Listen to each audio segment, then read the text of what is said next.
The Galactic Academy's Xenobiology lecture hall fell into an eerie silence as Professor Velthar's crystalline form shimmered with concern. The incident had lasted exactly 12 seconds. 12 seconds that would fundamentally alter how every species in the auditorium viewed humanity. Cora sat motionless at her desk, her chest rising and falling with controlled breaths. Her knuckles were slightly red, and a thin line of purple Crithian blood streaked across her forearm. Around her, 4 cadets lay unconscious on the polished floor. 2 Crithians, 1 Vexorian, and a Thulnarian whose armored carapace now bore a spiderweb of cracks. The attack had been swift. The Crithian supremacists had chosen their moment carefully, or so they thought. Humans were weak, they had reasoned. Deathworlders are not. This small female couldn't possibly withstand a coordinated assault from 4 trained warriors of superior species. They had been catastrophically wrong. Adam rushed to Cora's side, his own human eyes wide with a mixture of concern and grim satisfaction. "You okay?" he asked quietly, though he already knew the answer. Cora was always okay. That was the terrifying thing about her. "I'm fine," Cora replied, her voice steady despite the adrenaline still coursing through her veins. "They shouldn't have touched me."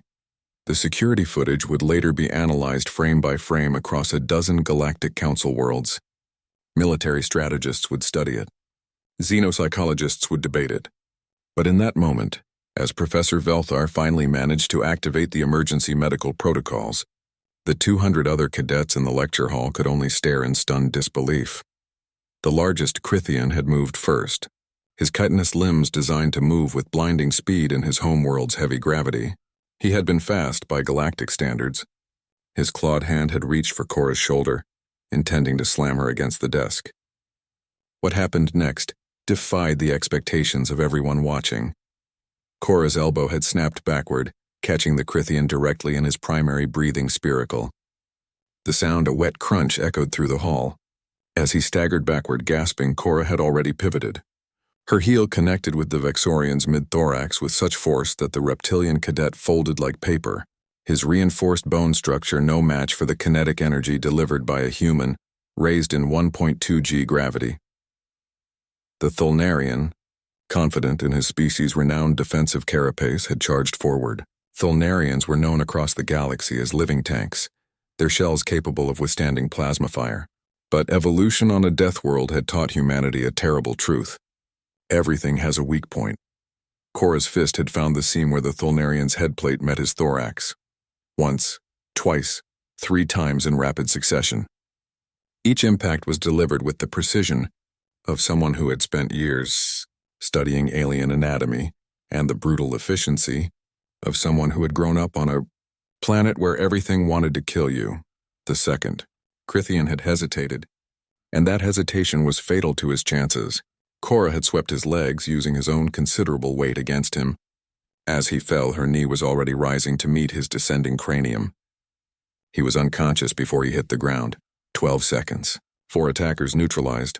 0 hesitation. Professor Velthar's translator flickered as he tried to process what to say. The Lumerian professor had taught at the academy for 40 cycles, had seen hundreds of species pass through his classroom, but he had never witnessed such explosive violence delivered with such cold precision. "Medical teams are arriving," he announced, his voice trembling through the translation matrix. "All students remain in your seats." "Cadet Cora, you will—" "She'll do nothing," Adam interrupted, standing protectively beside her. His own posture was relaxed, but there was steel in his voice. They attacked her. 4-on-1. She defended herself. That's it. The security drones had captured everything. The Crithian's first aggressive move, Cora's attempts to verbally de-escalate, the moment when the first claw touched her shoulder in her training, that brutal, necessary training all humans received before leaving Earth, had taken over. As the medical teams rushed in with their anti-grav stretchers, whispers spread through the lecture hall in a dozen languages. The words Deathworlder and human were repeated like a mantra of newfound respect and carefully measured fear. A Peluvian cadet near the back raised a tentacle tentatively. "Professor."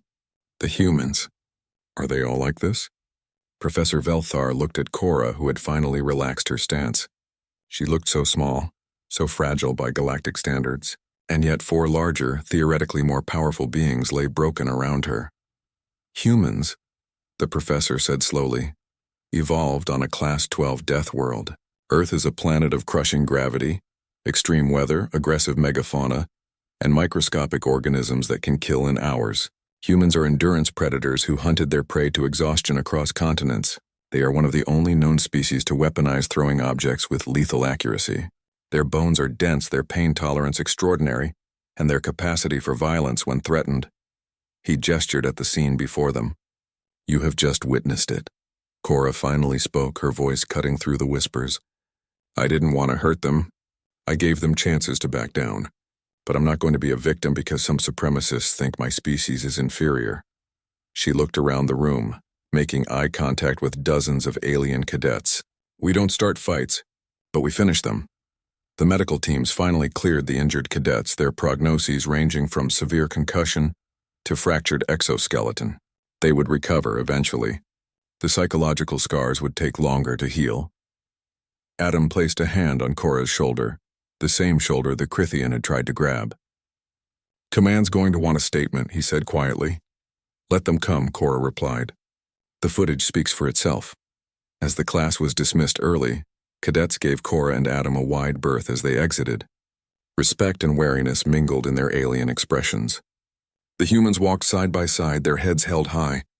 Two representatives of a species that had clawed its way up from a world that tried to kill them every single day.